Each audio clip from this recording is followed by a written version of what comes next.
আজ যা পাইছে সব আমার নিয়ে গেছে। তারপর মাইয়া বিচ্ছেদের পর আদে বললে আমি মাইয়া বাড়ি ছাড়া কেন এরকম করবে? আমরা তো একটু নিরাপদ চাইছি, আমরা তো কোনো রাজনীতিতে যাইনি, গেছি। গরিব কেন বাঁচতে পারবে না? রাত যত গভীর হয়, রায়েরকাঠির এই গ্রামে প্রতিটি বাড়িতেই চলে নারকীয় তাণ্ডব। একদল দস্যুরা প্রতিদিন নিয়ে যাচ্ছেন লুটপাট করে বিভিন্ন জিনিসপত্র। শুধু তাই নয়, দস্যুদের হাতে নির্যাতিত হয়েছেন এখানকার অসংখ্য নারী। তারা চাচ্ছেন একটু শান্তিতে থাকতে, নিরাপদে থাকতে। রাত বাড়লেই বাড়িতে হামলা, ভাঙচুর, লুটপাট ও ডাকাতির ঘটনায় আতঙ্ক ছড়িয়ে পড়ে পিরোজপুর সদরের রায়েরকাঠি, ব্রাহ্মণকাঠি, বাজুকাঠি সহ আশেপাশের বেশ কিছু গ্রামে। আওয়ামী সরকারের পদত্যাগের দিন থেকেই এমন চিত্র এসব এলাকায়। রাতে নিরাপত্তা বাহিনীর অভাবে একদল দস্যু অস্ত্রসহ হিন্দু বাড়িতে চালায় তাণ্ডব। দস্যুরা একদিকে যেমন লুটপাট করছে, অন্যদিকে নারীদের করা হয় যৌন নির্যাতন। ওইসে আমার মাইয়া গুগা ইজ্জতে আদেছে, আমার মাইয়া ইস বাড়ি ছেড়া। তারপর ঘরে আমার যা জিনিসপাতি টাকা পয়সা ছিল এই আইসগুলো ইয়ে গেছে। আমরা তো চাই একটু স্বাধীন বাংলাদেশে একটু ভালোভাবে থাকতে। দা ছিল হাতে বড় বড়, আজকে আমার গলায় ধরছে, পাশরে ধরছে, আমি ঠেকাইছি। এরপর আবার আমার ছোট দেওরের বউ ছিল, সেরে টানিগা পলাইছে, খাদের তলা টানিগা বাইর করছে, বাইর করিয়া খাদের স্বামীর খাদের পাশে নিয়ে ঠাস করে ফেলাইছে। আমি আস্তে আস্তে উঠতে যাইয়া তারে টানিগু দিয়েছে। আমার কয় কি আপনি হ্যান্ডা লড়বেন না, দিক যাবে।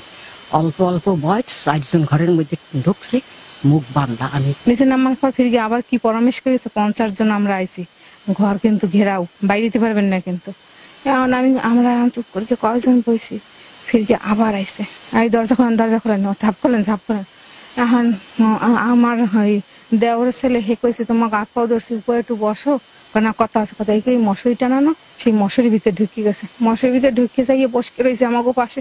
এখন খালি কইতেছে কই গলায় কি আছে, কানে কি আছে। হ্যাঁ, এখন আমি কইছি তোমার পাও ধরছি, তুমি যাও, কি নিবা, আমার কানেরটা আছে, গলারটা আছে, তুমি হেই নিয়ে যাও, তো তুমি ওগো কিছু কইও না। তুমি এই নিয়ে যাও, তুমি এরকম দাদর এই আমার পোষ খাবি এই গলায় এইরকম দেবে। আমি বলতে দাও, তুমি যদি মারো এই জায়গার, তুমি যদি মারো তাই মারো। তারপরে আমি কইতেছে এই কই আমার দেশে একটা ঘা। হ্যাঁ, তারপরে এইবার আমি কইতেছে কানবি না, তোরা কানবি না, ওরা তো সব শিখ লইছে। এইবার আমার কানেরটা খুলে দিয়েছে। এইবার আমার মাইয়ের এইসব জায়গায় এই পকেটে লইছে নাকি, ইসে লইছে নাকি, কানে গলায় আছে নাকি, সব দেখাইতে হইছে। হ্যাঁ, তারপরে ওই পাশে লাইট মারার পর খোঁজ করার পর আমার পরে টানিয়ে আনছে। টানিয়ে এনে বলতেছে টাকা পয়সা যা আছে আলমারি চাবি দাও। তখন আমি বলতেছি আমার তোমরা মারবা না, ওরা আমার বড় লম্বা দাও এই জায়গা পোজ দেওয়া ধরছে। তখন আমি কইছি কি পোজ দিও না, আমারে মারে না, আর যদি মারো একবারে মারো, আমি ডায়াবেটিস মানুষ, আমার তোমরা মারবা না। এই অবস্থায় গেল কয়েকদিন ধরেই নির্গুম রাত কাটছে পিরোজপুর সদরের বিভিন্ন এলাকার হিন্দু পরিবারের। দস্যুদের দস্যুপনায় অতিষ্ঠ সাধারণ মানুষ। সম্পদ লুটপাটের পাশাপাশি মেয়েদের করা হয় যৌন নিপীড়ন, যা কিছুতেই মানতে পারছেন না এলাকাবাসী। এই ভয়ে বাড়ি ছাড়ার চিন্তা অসংখ্য হিন্দু পরিবারের। আমরা যারা হিন্দু সম্প্রদায় আছি তাদের বাসায় বলে যায়, আশেপাশে বলে যায় যে মনে করেন আজকে এই বাড়ি করছি, আজকে তোদের ওই বাড়ি করবো। যে মনে করেন আমরা যেভাবে প্রোটেক্ট নেব, তাদের কাছে থাকে ধারালো অস্ত্র, তাদের তো পিছুটান নেই। যে মনে করেন আটকাইতে যাবে তারই মনে করেন ধারালো অস্ত্র দিয়ে আঘাত করা হবে। এবং কি দেখা যায় বড় বড় মুখোশধারী, কালো মুখোশধারী বড় বড় দা থাকে হাতে, এইগুলো নিয়ে করে। আমরা শুধু একটাই বলতে চাই যে আমাদের যে হিন্দু সম্প্রদায় আছে, শুধু হিন্দু সম্প্রদায় না, আমাদের যে এলাকার মা বোনেরা আছে, আমরা তো শুধু তাদের সেফটি চাই। হাতে তো বড় দা থাকে, তারপর ছোরা থাকে, মানে ভারী ভারী অস্ত্র নিয়ে তারা আসছে আর কি আমাদেরকে হামলা করতে। আর বয়স 72 বছর। আমার নাম মোহাম্মদ মনিরুজ্জামান। এই 72 বছর বয়সে এত অত্যাচার 71 হয় নাই।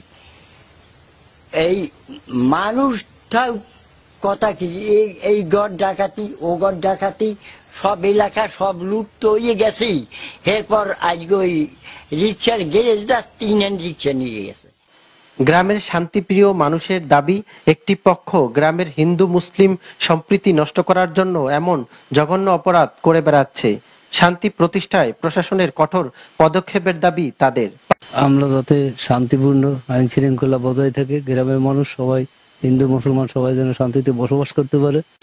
আমরা চাই শান্তি শৃঙ্খলা বজায় রাখুক, গ্রামে গঞ্জে কোনো জায়গা কিছু না হয়, পদত্যাগ করার পরের দিনকে রাত্রেবেলা এখানে মানে দুর্বৃত্তরা কিছু মানে মুখোশ পরে গ্রামে হামলা, নারী নির্যাতন এই সমস্ত কিছু অঘটন ঘটাইছে। 5 জুলাই থেকে চলে এসব নারকীয় তাণ্ডব। পিরোজপুরের নাজিরপুর, ইন্দুরকানী, স্বরূপকাঠি উপজেলার প্রায় শতাধিক বাড়িতে হামলা ভাঙচুরের অভিযোগ পাওয়া গেছে। এসব এলাকার বেশিরভাগ জনপ্রতিনিধি আওয়ামী লীগের হওয়ায় তাদের খোঁজ এখনো পাওয়া যায়নি।